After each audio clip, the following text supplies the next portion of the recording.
হ্যাঁ, যারা আমার সহকর্মীরা রয়েছেন, এখানে ওআইসি স্যার রয়েছেন, অশেষবাবু রয়েছেন, আরও যারা সহকর্মীরা রয়েছেন তাদেরকে নমস্কার আর আমার ছাত্রছাত্রীদের স্নেহ।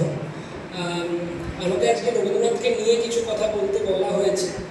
তা আমি একেবারেই রবীন্দ্রনাথের উপরে স্কলার এমনটা একেবারেই নয়। যেমনটা আর পাঁচজন পড়ে, আমারও সেরকমভাবে নিজের মতন করে খানিকটা রবীন্দ্রনাথকে পড়া, খানিকটা হয়তো আমার প্রথম বিশ্বযুদ্ধের উপরে গবেষণা করতে গিয়ে খানিকটা রবীন্দ্রনাথকে নিয়ে পড়া হয়েছিল।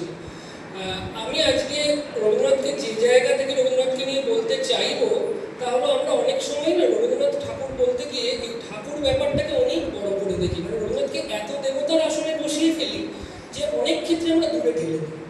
অনেক ক্ষেত্রে রবীন্দ্রনাথ ঠাকুরের এই মানে দেবতার আসনে বসিয়ে তাকে অনেক সময় দৈনন্দিন জীবন থেকে খানিকটা দূরেই রাখি বলা যায়।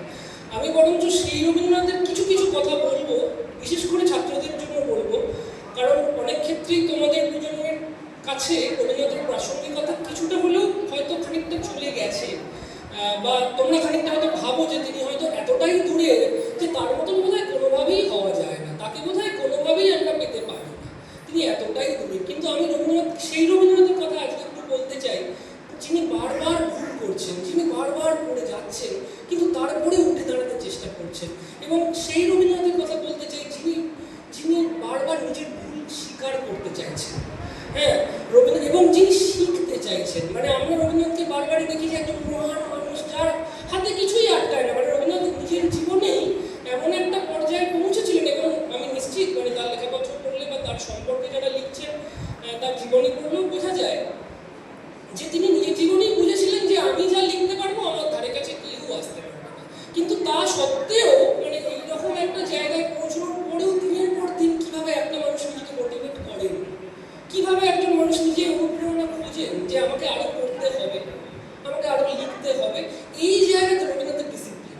রবীন্দ্রনাথ বনফুলকে মানে বলাইচাঁদ মুখোপাধ্যায়, বিখ্যাত ছোট গল্পকার, তোমরা জানো, বলাইচাঁদ মুখোপাধ্যায়কে একটা চিঠিতে লিখছেন, এবং কি গুরুত্বপূর্ণ কথা, রবীন্দ্রনাথ যিনি মানে যা খুশি তাই করতে পারেন বলা যেতে পারে when it comes to creativity, সেই রবীন্দ্রনাথ বনফুলকে লিখছেন রোজ নিয়ম করে লিখতে বসবে। তারপরে দেখো, আমরা অনেক সময় ভাবি যে এই ক্রিয়েটিভিটি তা বুঝি হঠাৎ করে আসে। অনেকে ভাবেন যে আমার আজকে কবিতা এসছে, আমার আজকে একটু শিল্প করতে ইচ্ছে করছে, তা কিন্তু নয়। রবীন্দ্রনাথ অনুশীলনের কথা বলছেন, অর্থাৎ যে গান করছো, যে নাচ করছো, কবিতা করছো, প্রতিদিন প্রতিনিয়ত অনুশীলনের কথা রবীন্দ্রনাথ বলছেন। আরেকটা